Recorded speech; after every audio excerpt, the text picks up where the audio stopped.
ఆంధ్రప్రదేశ్ పోలీసులు అందరూ ప్రస్తుతం బోరుగడ్డ అనిల్ ఎక్కడున్నాడు అని వెతికే ప్రయత్నంలో ఉన్నారు. ఎక్కడున్నావురా? అందరికీ నమస్కారం. నమస్తే. గుర్తులో పెట్టుకుని ముందు అడ్రస్ చెప్పరా. నా మీద తప్పుడు ఆరోపణలు చేస్తున్నారని నేను ఈ వీడియో రిలీజ్ చేస్తా ఉన్నాను. కంటతడి పెట్టుకుంటూ నేను ఈ వీడియో రిలీజ్ చేస్తా ఉన్నానండి. ఎద్దులో ఉన్న ఏడిస్తే దరిద్రంగా ఉంటుంది. 4 నెలలుగా కుటుంబ ప్రభుత్వం నాపై కక్ష సాధింపు చర్యలు చూస్తా ఉన్నారు.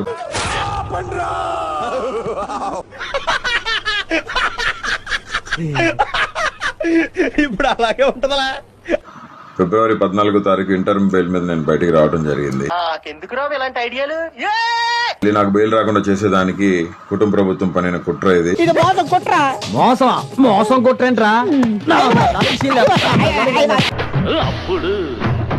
నువ్వు కాదు కదా నిన్ను దింగి పుట్టించిన నా కొడుకు వచ్చినా ఆపడం కాదు. దళితున్నైన నన్ను చిత్రహింసలు పెట్టారు. 3rd డిగ్రీ ఇచ్చారు కర్నూలులో. నువ్వే హాస్పిటల్లో జాయిన్ చేస్తే కేసు నీ మీదకి రాదని ఏం ప్లాన్ చేసేవారా? వీడికి నరకానికి అన్యాయంగా చూపించండి రా. జగన్మోహన్ రెడ్డి గారే ఏదైనా కన్నా తండ్రి అయినా తల్లి అయినా వైఎస్ఆర్సీపీ పార్టీ జగన్మోహన్ రెడ్డి గారే మా తండ్రి లాంటివి. ఇంకా బతికే ఉన్నాడా సార్? వాడి వల్ల నా జీవితం ఇలా నాశనం అయిపోయింది. ఆ వెన్నుపూస L4 బోన్ ఫ్రాక్చర్ అయింది. నా testis right side blood clot అయింది గుట్కాలతో తనటం వల్ల. మా వాడి కాలు వేలు విరిగిపోయి నోరు పడిపోయి. మా తల్లి అనారోగ్యానికి గురైపోయి డయాలసిస్ చేసి యాంజియోగ్రామ్ చేసిన సెట్ కాని పరిస్థితుల్లో ఆమెకి సర్జరీ చేశారు.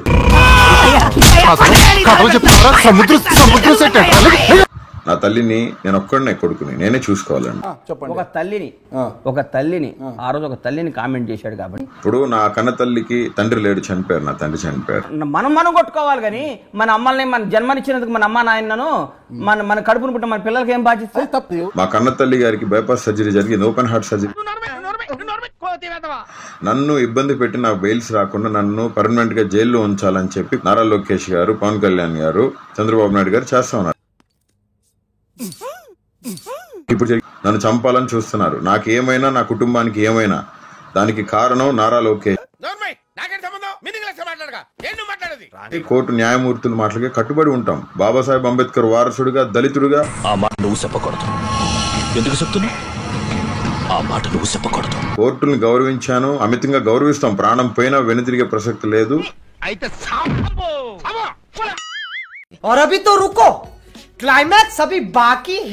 మా ప్రభుత్వంలో, గత ప్రభుత్వంలో వైఎస్ఆర్ కాంగ్రెస్ పార్టీ అధికారంలో ఉన్నప్పుడు, అదిగోండి గ్రేట్ పతివ్రత జగన్మోహన్ రెడ్డి గారు ముఖ్యమంత్రిగా ఉన్నప్పుడు మహిళలకు ఎంత భరోసా కల్పించారు.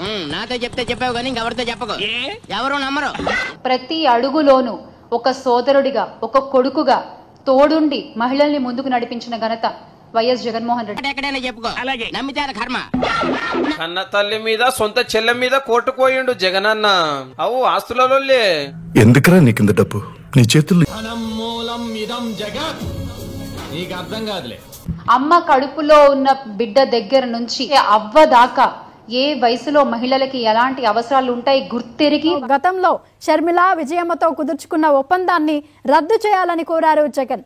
ఆ డబ్బు శుభ్రంగా ఇంట్లో ఇనపెట్టెలో దాచుకుని ఇప్పుడు డబ్బు ఇవ్వలేదంటావా? ప్రపంచంలోని అంత నికృష్టుడు కూడా ఉండడరా. విజయం మీద కేసు పెట్టినారు అంటున్నారు. మీ అమ్మ మీద పెట్టాను నేనా? వాళ్ళ ఇంట్లో వాళ్ళ అమ్మ మీద కేసు పెట్టుకుంటే మీకు వచ్చి నెప్పింది వాయ్. Yes, the one and only YS Jaganmohan Reddy గారిది.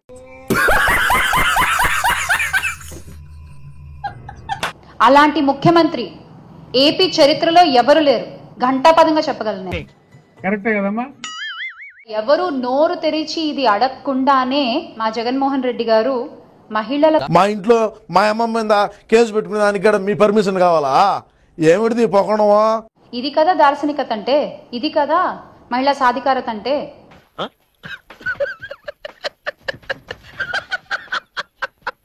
అనేటువంటిది ఆయన చేసి చూపించారు.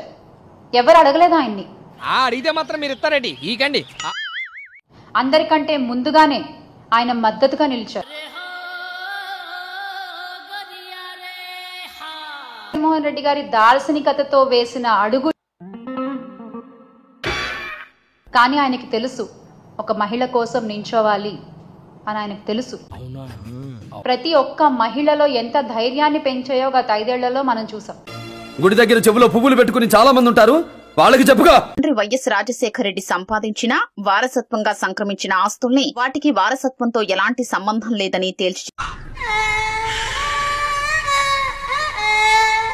కామ్గా ఊరుకున్నారు. ఇంత జరుగుతుంటే మీరు ఊగాల్సింది అప్పుడు కాదండి, ఇప్పుడు.